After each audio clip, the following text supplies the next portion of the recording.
Assalamualaikum warahmatullahi wabarakatuh.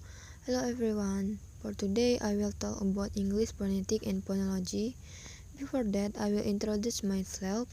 My name is Atasya Putri. I am from English Literature 19B from University of Bangka Belitung. So today's material phonology, we talk about first phonological features, second phonetic rules, third prosodic and supramental, and the last phonological rules. Okay, for the first I will explain what is phonological features.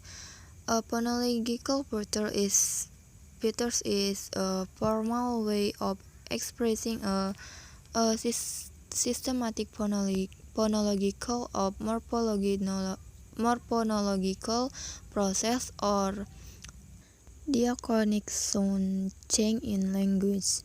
Phonological rules are commonly used in genetic phonology as a notation to capture sound relate operation and compilation the human brain perform when producing or comprehend spoke language.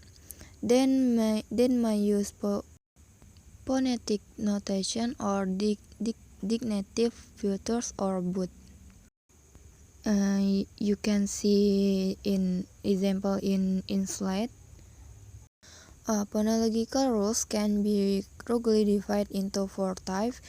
First, assimilation, dissimilation, insertion, and deletion. You can read definition in the slide.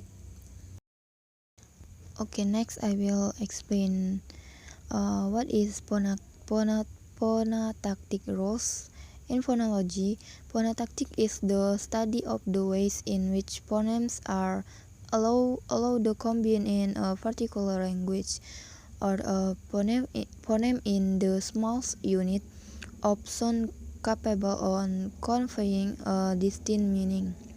Phonotactic is the set of constraints on how sequence of segment pattern.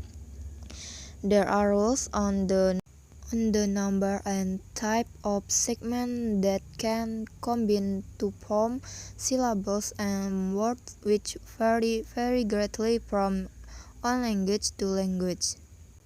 Phonotactic constraints determine what sound can be put together to form the different parts of syllable in a language. For example, English onset. KL is okay, clean, claim. VL is okay, play, play. TL is not okay, play, claim. If we ever encounter a word that starts with TL, we have to do something about it. How do you say tlingit or mystery? That's all for example. Next, I will explain what is prosodic and supramental. Phonological awareness is a segmental phonology skill referring to the awareness of separable sound unit in speech and the ability to manipulate this. Supramental phonology refers to intonation, pattern, stress, placement, and rhythm in spoken language, also called prosody. For example, termino means term, termino means I terminate, and termino means he terminate. Okay, that's all from prosodic and supramental. Next, I will explain what is phonological rules.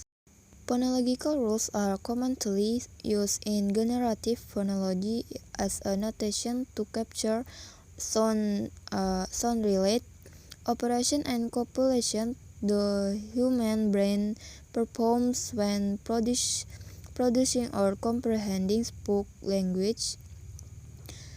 Phonological rules are part of part of a speaker's knowledge of the language. For example, in English, all nasal consonants are poised, so we don't need to specify poise in the phonemic feature metric for nasal. Similarly, we don't need to specify the feature round for non-low-back vowels. So guys, that's all my explain about phonological features, phonotactic rules, prosodic and supramental, and phonological rules. I hope you can understand what what is my explanation. Thank you. Wassalamualaikum warahmatullahi wabarakatuh.